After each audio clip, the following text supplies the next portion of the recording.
Hey guys, welcome back to another video. So this video is going to be my match preview for Sheffield United playing Millwall over at Bramall Lane.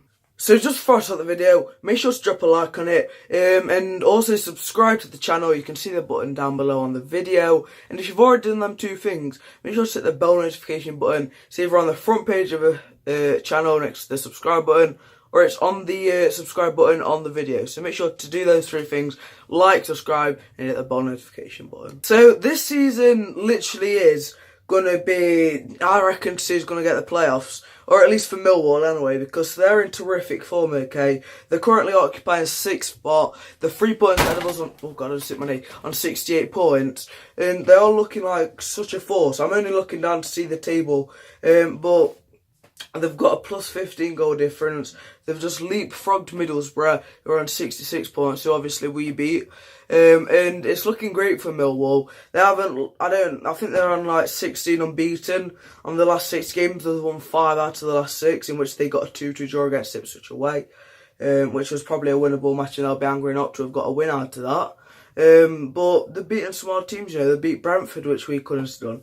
They beat Barnsley away, which we couldn't do. They beat Forest at home, which we couldn't do. They beat Bristol City, which we haven't done. And they got a 2-0 win against Bolton, which last time we played Bolton we didn't win them. So they're doing what we can't, and that's grinding out results, keeping clean sheets as well. Because in the last 6 matches they've kept 5 clean sheets. So not only have they got a great attacking force, and you know, the likes of George Saville, Lee Gregory, you know, Ben Marshall. They've also got a fantastic defence in the likes of Sean Hutchinson and Byron Webster. I don't know whether he's playing or not, actually, because I'm looking here and apparently he's injured. Now, that is fantastic news, because last season I'm pretty sure Byron Webster and Sean Hutchinson were their like main defensive duo. And if any of them's out, that's going to be a big boost for us. But looking at this, you know, if we win the match, we're level on points with Millwall, okay, on 68 points. And they're ahead of us on goal difference. So really, in the last 4 games that we've got this season, we need to win every single one of them to be able to make the playoffs. And we haven't got an easy run in, have we? We've got the likes of Birmingham away, we've got Bristol City away. We like to, you know, playing Birmingham isn't going to be easy because they're in terrific form. Under Gary Monk, he's rejuvenated the side, okay? And Bristol City, they're ahead of us on goal difference. So that's never going to be an easy game. That could even be a match to see who can reach the playoffs. So this running is huge. And it all starts today. Millwall, well, tomorrow. Millwall are probably finding this match to be just as tricky as we are. You know, looking at the match, it doesn't look easy at all, to be honest, for them, because they know we play an attractive style of football. They probably know that we should have wins that we haven't got. If any of them have watched my videos, you know, I did a lost points video, which you can watch on the channel. It was a couple of videos again. It was just me reflecting on the matches in which we've lost points, which we should have won.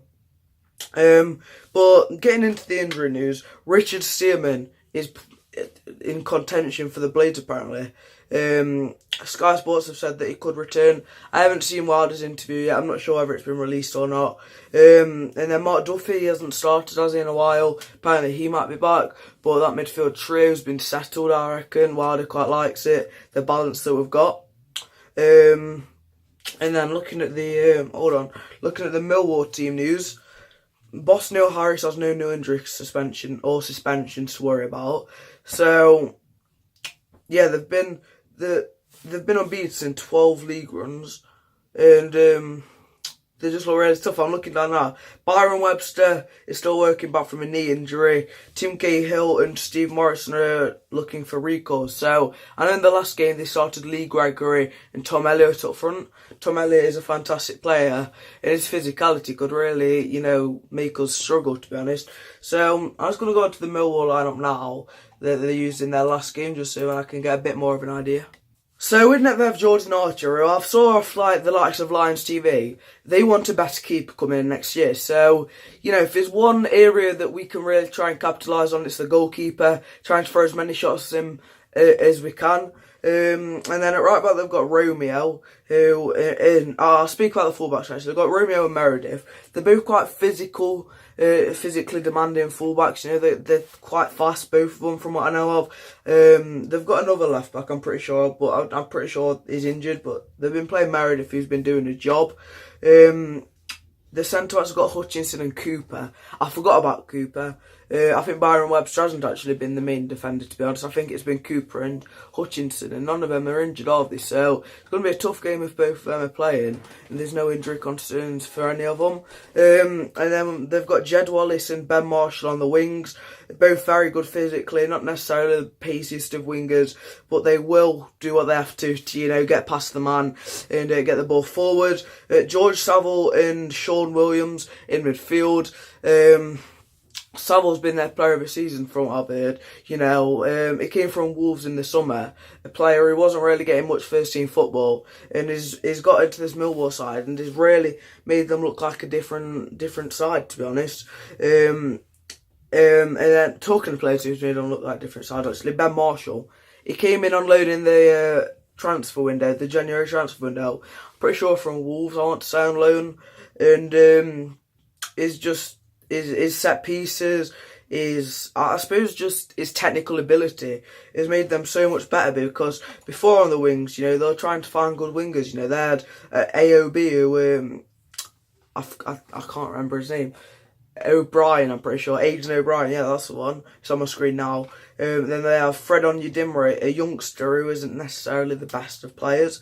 And then let's get to the up front. They've got Lee Gregory and Tom Elliott. And then they've also got Tim Cahill and Steve Morrison on the bench.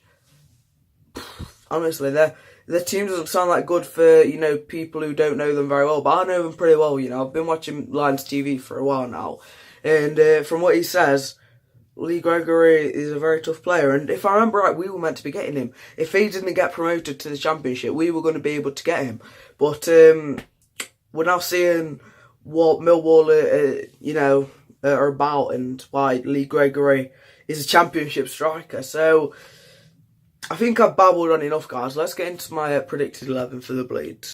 So I didn't mention this in the suspensions list for the Blades, but I'm going to go for Jamal Blackman in there. Okay, so he's returning, and before he got that suspension, which I don't think it should have been a suspension at all, he was playing fantastically. He was keeping us in some games. You know, that Leeds win that we got when Billy Sharp scored the overhead kick, he made a save against Pontus Jansson to keep us in that game, or at least stop Leeds getting a goal before half time, which could have changed the game.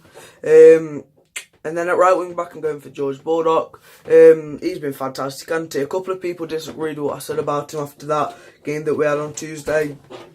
I suppose I was a bit wrong. He did play better than a 7 out of 10, but I think you guys all know how good he is. He just needs to work on his crossing. I've said that every time. I've heard that he's meant to be going to Brighton in the summer, whether they stay up or not. I'm not happy about that, to be honest, because I've loved him at the Lane, to be honest. But if we get a decent amount of money from him and can reinvest, I suppose it wouldn't be too bad. I don't know, I'd rather keep him though. And then at centre-backs, I've got Jack O'Connell, Richard Stearman and Chris Basham, because we've been missing Stearman, haven't we? I'm surprised we didn't concede more against Middlesbrough, to be honest. We only conceded the one, but they were piling on the pressure, and, you know, if British Sambalonga was in some form, could have been so many more goals. But Jack O'Connell was solid as always, so was Chris Basham. I'm starting to love Bash more and more. He's been out for 6 years, and my love for him is still growing. He's such a... I was about to swear that. He's such a great player, isn't he? Such a great player, attackingly and defensively, because his physical attributes are immense, to be honest. He's quite pacey, he's very strong, and because of the fact that he's tall, when he makes a good old slide tackle, it's really fun to watch. So, yeah, they're my centre-backs, as you can see on screen. Over at left-back, Ender Stevens. Somebody disagreed with my 7 out of 10 for Ender Stevens, but if I'm perfectly honest, Ender Stevens, he doesn't often get any better than a 7 out of 10, does he? I feel like 7 out of 10 was deserved for him after that Middlesbrough match. I'm not going to go out there giving everybody 8 out of 10s, because then that would be silly. But I think that we might have to sign a new left back in the summer, to be honest, because Ender Stevens, as good as he is, he has been caught out at times this season, you know, and you can tell that he's made the step up. Not as well as Jamal Blackman, in my opinion, you know, from League 2 to the Championship, but he's been good, he'll manage, but I feel like in the summer we ought to sign somebody to replace him and just maybe make him be Danny Lafferty for next season. I don't know, but I just feel like a replacement could be needed at left back or some better cover. And then in centre mid, it's quite obvious how I'm going to put this. I'm only making 2 changes to the lineup. I mean, I'll just tell you what's done now. So it's obviously going to be Evans, Fleck, Lundstrom, Clark and Brooks. That is the front 5 that I'm going for because it works so well against Middlesbrough. You have Johnny Lundstrom chasing all games, just chasing after the ball. Obviously, Leon Clark does that as well to the centre-backs. Then David Brooks with his creativity, trying to get the ball to wherever he can, you know, pass it to the full-backs, trying to get Leon Clark for a goal. And then we have Lee Evans who, well, he's not going to score 2 screamers every match. He's not going to score a screamer every match. But he tidied up the defence quite well against Middlesbrough. And I was slating him before that, so he must have watched my video and, you know, listened to what I said. Obviously. And then Fleck, he's Fleck, you know. Yeah, you know what he's going to do. He's going to run all game. He's going to try and drift out onto that left wing, help out the likes of Andy Stevens, Jack O'Connell, try and get the ball into the box, and hopefully against Millwall can get a goal. But it's going to be such a tough game, guys. None of you guys should be going to the lane expecting to win, no matter what happened last season against Millwall, or early on in the season when we lost 3-1. But hopefully the Blades will bounce back after that 3-1 loss that we had. It was Jack O'Connell's fault, if I remember right. He made a mistake for one of their goals.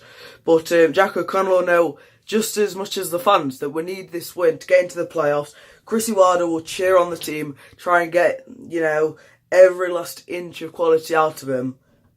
So yeah.